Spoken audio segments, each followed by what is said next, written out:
A lone grizzly bear, wounded and grieving, stumbled across a den of abandoned wolf cubs in the Alaskan wilderness.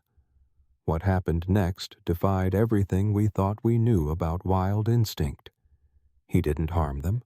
He raised them, fed them, protected them. But nature has its own way of reminding us that love doesn't always come without heartbreak. And when the wolves grew up, what they did left the forest, and the grizzly, forever changed. This is not a fable.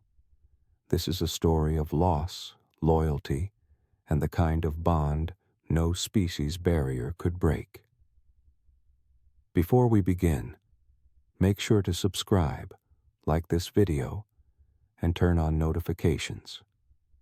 You don't want to miss this emotional true story of family, sacrifice, and what it means to let go. The spring thaw had just begun in the Alaskan interior. Snow receded from riverbanks in thick, slushy bands, revealing the bruised earth beneath. The spruce trees, still heavy with frost, whispered as wind moved through their branches. Nature was waking up, but not everything that rose with the thaw came back whole. The grizzly's name, if you could call it that, was Mako. He had been seen before by rangers and hikers, a large male with deep scars across his shoulder and a distinctive limp in his back leg. They assumed he'd fought for territory, maybe lost a mate, or a cub. But what no one saw was how he wandered alone now. Not like most males do, by instinct, but with something different in his gait, something empty. Mako had once been part of a mating pair near Denali. He'd shared a den, watched his mate birth 2 cubs. But in a freak early thaw followed by a second freeze, the den collapsed, and only Mako survived. He hadn't eaten for days, not because food was scarce, because grief was heavier than hunger. On the 5th morning of his fast, Mako moved through a narrow gorge toward a stream. He smelled something strange, not fish, not carrion. Pup scent. But it wasn't bear. It was wolf. He slowed. At the edge of a dry burrow beneath a fallen tree, he found 3 wolf cubs, newborns, blind, whimpering, fur barely fluffed, no mother in sight. There were no fresh prints, no blood, no kill nearby, just the silence of abandonment. A storm must have separated them, or worse, a predator had taken the mother.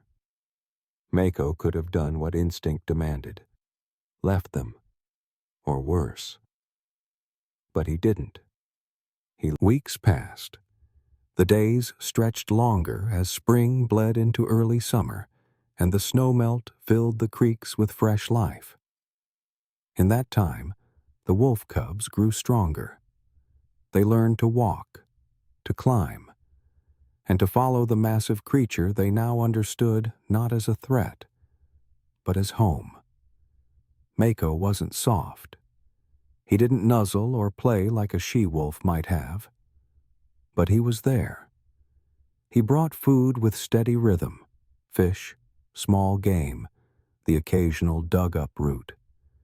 The cubs watched him hunt, watched him climb, watched him sleep, and they copied him.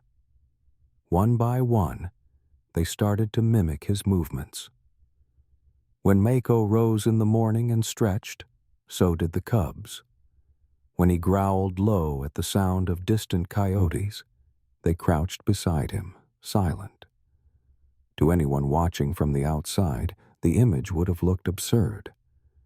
A massive grizzly trailed by 3 lanky, long-eared pups, one black, one gray, one mottled white with speckles across its snout. But to the forest, they were a unit now, a den with no name, a species mix with no rules. Mako's bond was clearest in the small things. When the gray cub, the runt, stumbled over a stone, Mako paused, lowered his head, and nudged him upright. When the black cub tried to wander near the river too soon, Mako blocked its path, herding it back with the patience of a father. And the white speckled one, the boldest, often climbed onto Mako's side when he lay still, curling against his shoulder like a pup resting against its mother's ribs. The wilderness had no manual for this kind of parenting, but somehow it worked. The wolves adapted fast, learned bear ways, and Mako, in return, softened. His limp eased, his eyes brightened. Something in him, something long frozen, had thawed. He was a protector again. And the cubs? They didn't know he wasn't one of them. They didn't know he had lost his own children.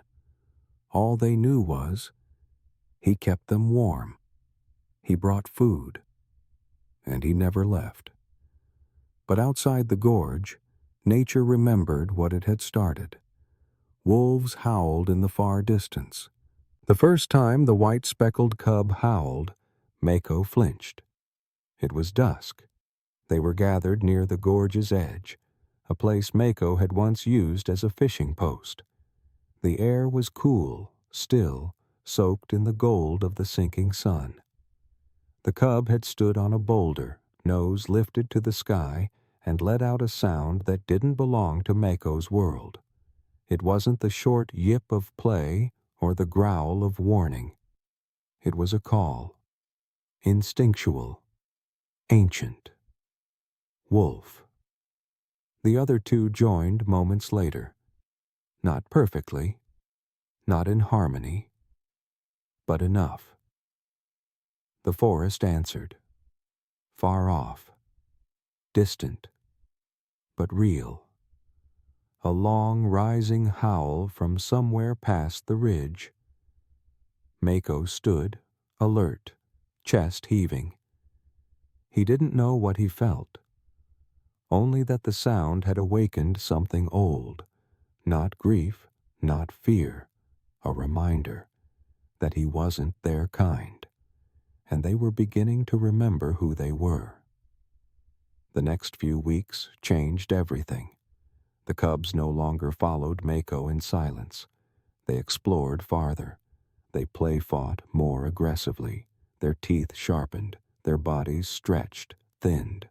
Their paws no longer clumsily padded behind the bear. They sprinted, circled, tested the air with confidence. And at night, they howled, louder now, longer. Once, Mako tried to roar back, not in anger, but in a strange, desperate echo. The cubs went quiet for a moment. Then the gray one, the runt, trotted up and sat beside him. But the others? They returned to the ridge, their calls stretching into the cold. One morning, the white-speckled cub didn't return from its patrol. Mako searched. He huffed through trees, sniffed the dirt. His old limp returned in frustration. The other two cubs stayed close, unusually quiet. That night, the speckled cub came back, but not alone. With it came a young Mako woke to stillness. The gray one, his shadow, his comfort, was still pressed against his side. But the others were gone. Not far at first. It had become routine. The black one would chase scents before dawn. The white-speckled one had taken to circling the gorge in wide arcs, sometimes vanishing for half a day. But they always came back. Until that morning, they didn't. He waited, not with panic, but with the uneasy stillness of someone who knows, deep down, that something has changed. He paced. He huffed. He sat at the ridge where the white one had howled and stared into the trees. Nothing. The sun rose high. Still nothing. The gray one, restless, whined for the first time since it was a cub. It circled the den, sniffed their usual tracks, then returned and laid its head on Mako's paw. The bear didn't move. He just stared at the empty trail. By dusk, Mako knew. He stood slowly, the weight in his joints heavier than usual. He began to walk. The gray one followed. They found the black cub's tracks not far from the eastern slope, but another set overlapped them. Wolf, larger, adult. A small group moving as one. No sign of struggle. No blood. Just departure. A leaving that didn't feel like betrayal. Only nature calling its own home. Mako turned back toward the gorge. But the gray one didn't. It stayed. It pressed its shoulder into his and made a soft, low sound. A cross between a whimper and a growl. It wasn't ready. Not yet. That night, the gorge felt colder. The den felt hollow. And Mako stopped eating. Not out of grief, not like before, but out of... The gray cub left in the early morning. No howls, no farewell. Just a light rain falling through the pine trees, and silence. Mako didn't sleep that night. He had felt it coming. The cub had eaten less the day before. Its eyes had grown distant. It had spent hours standing near the tree line where its siblings had vanished weeks ago. And when Mako opened his eyes that morning, the space beside him was empty. The trail was still fresh. Damp paw prints curved gently into the forest, unhurried, deliberate. No panic, no guilt, only instinct. Mako stood at the edge of the clearing for a long time, nose lifted, sniffing the air. He could still smell the cub. Not far yet. But he didn't follow. Instead, he turned back. To the tree where they had all once huddled together. Where the white cub had first howled.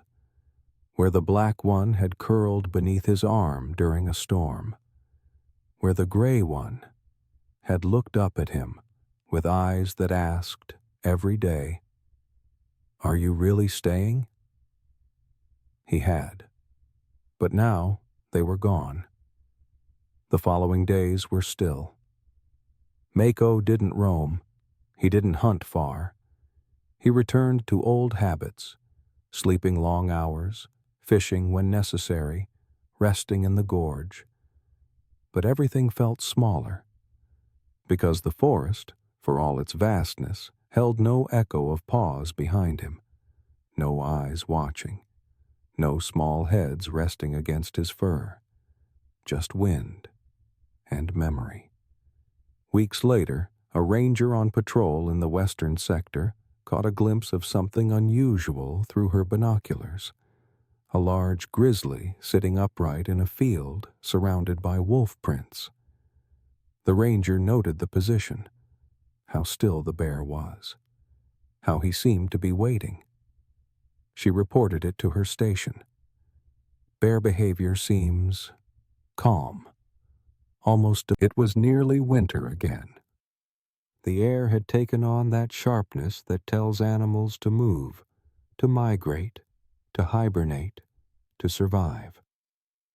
The gorge had thinned with frost. Snow clung to the edges of pine bark. Fish were fewer. Silence ruled. And still, Mako remained. He moved slower now. Age and grief hung like frost on his limbs. But he remained. at the same tree, the same slope, the same rhythm, as if keeping time in a world that had long since moved on. He wasn't waiting, not exactly. He was simply there. Then one morning, the wind shifted, carried a scent through the woods. Familiar, impossible. Wolf, but not any wolf. Something deeper, embedded in memory, not just scent. Mako stood, not fast, not excited, but with purpose. He walked to the edge of the gorge, paused, sniffed the air again, and then down the ridge, emerging between the trees like a ghost of a former life. The gray one returned, bigger now, lean, strong, wiser, but unmistakable. And when it saw Mako, it didn't run. It didn't freeze. It lowered its head, a gesture of respect, then stepped forward, slow, careful, deliberate. They stood 10 feet apart, the wind between them full of leaves and breath and silence. Then the gray wolf sat, just like it had always done. Mako didn't move. He just looked. And for the first time since the snow arrived late that year, but when it came, it blanketed everything: the gorge, the trees, the old den beneath the leaning pine. Mako had grown slower. He no longer hunted far, no longer chased. But he was not weak, just at peace. For the first time in years, the forest around him wasn't a reminder of what was gone, but a canvas where they had once been. He could still feel it. The white speckled one's first howl by the boulder, the black one's bark echoing through the canyon, the gray one sleeping against his chest during a storm. And now, that same gray wolf returned. Not often, not every day, but enough. Enough to let Mako know he wasn't erased from their story. They had moved on, found packs, built lives. But when the gray one came, he came quietly, alone, and rested beside the tree, not to reclaim the past, but to honor it. One morning in early spring, Maya hiked alone to the edge of the old gorge. She'd been checking camera traps, but really, she was just drawn there. No one had seen the bear in months. The snow had melted, revealing only traces of old paw prints frozen in ice. She stopped at the tree, knelt down, and found something strange. Side by side in the fresh mud, a massive bear track, deep and wide, and next to it, a wolf print. Fresh, not